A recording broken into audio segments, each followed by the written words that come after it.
কপাল করে পেয়েছি একটা শাশুড়ি মা, যে আমায় কিন্তু খুব ভালোবাসে।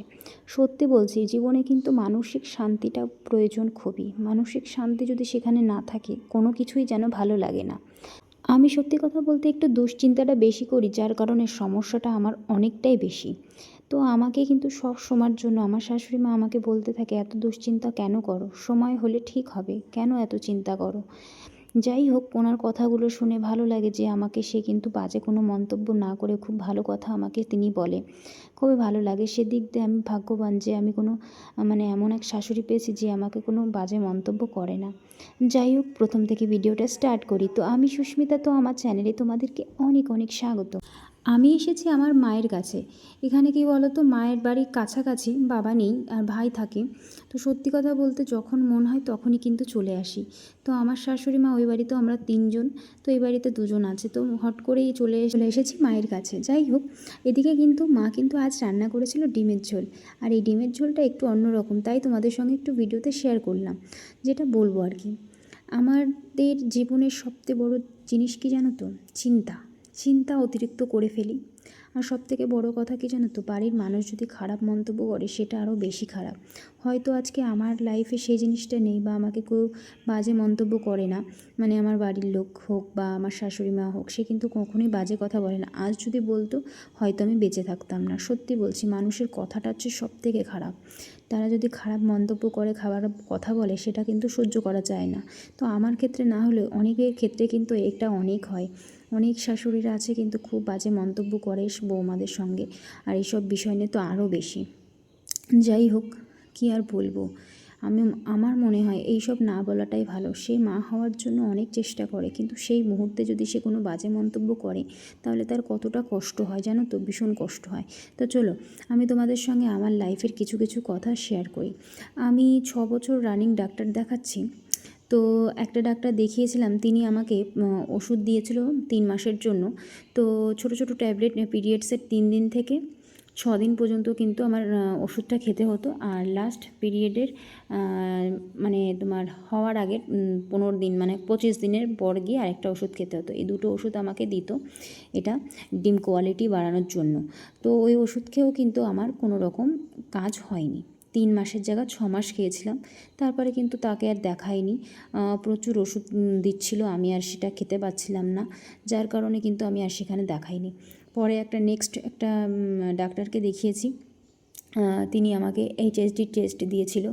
কি বলবো, এইচএসডি টেস্টটা এতটাই পেইনফুল, বাপরে বাপ, জীবনটা একেবারে শেষ হয়ে গেল। তখনও কোনো কিছু ধরা পড়েনি, মোটামুটি ঠিক ছিল সেখানেও। তারপরে আলট্রাসোনোগ্রাফি করেছি, সেখানে হালকা পিসিওডি দেখা দিয়েছে। ওই কথাটা শোনার পর একটু চিন্তা চলে আসলো যে এটা আবার কি। তখন আবার একটু ফোন টোন ঘাঁটলাম পরে গিয়ে, যে এটার সমস্যাটা কী, কী দিয়ে কী সমস্যা, জিনিসটা কী। তো ইউটিউব ঘেঁটে তখন বুঝলাম পিসিওডিটা কী। যাই হোক, এটা হচ্ছে মানসিক চিন্তা থাকলে বা অতিরিক্ত চিন্তা করলে, তারপরে লাইফস্টাইল ঠিক করতে হবে, খাওয়া দাওয়া, ঘুমটা ঠিক রাখতে হবে, তাহলে এগুলো ঠিক হয়ে যায়। ডাক্তারও বলেছে, অবশ্য মন তো মানে না। তো যাই হোক, দেখেছি।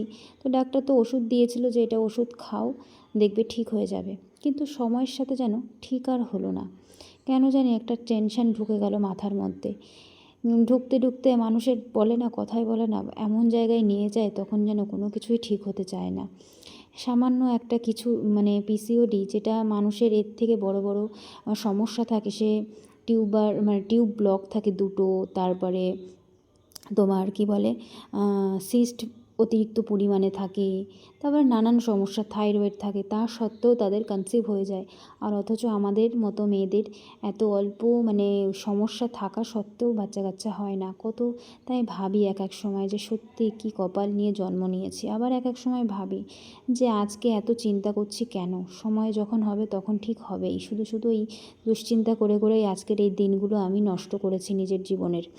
যাই হোক, সত্যি কথা বলতে কি জানো তো, যতক্ষণ সময় না হবে ততক্ষণ তোমার হবে না, এটা বাস্তব, মানতেই হবে।